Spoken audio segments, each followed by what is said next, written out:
UAB student Noora Siddiqui was in her dorm room studying for finals when the deadly twisters hit Alabama Wednesday, April 27th.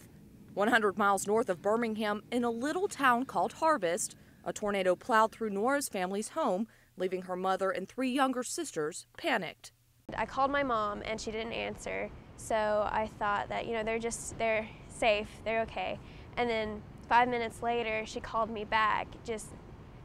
There was just chaos and she was just frantic and I didn't know what was going on. And she was like, "Noora, tell me what to do. I don't know what to do. The house is gone." I told her to go to the nearest house that was still there. She was like, "There are no near houses. The entire neighborhood's gone." I could just hear her running and screaming. The power was out. The family had no radio, and worst of all, her mother's cell phone battery was dying. Noora knew more tornadoes were headed that way, and worst of all, her father wasn't home.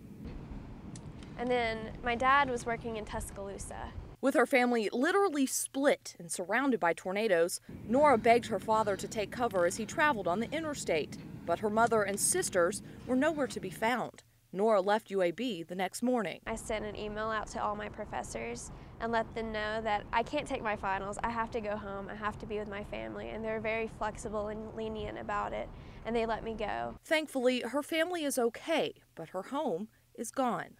Noora will stay in her dorm for now because she has nowhere else to go. While the storm took a lot, it didn't take her family or her sense of humor, and she has one piece of advice to offer others.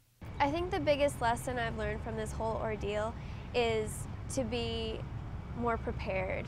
When you hear about it the day before, that you know bad weather's coming through, just go ahead and get ready for it because you never know what's going to result from it. Just be more prepared and more aware.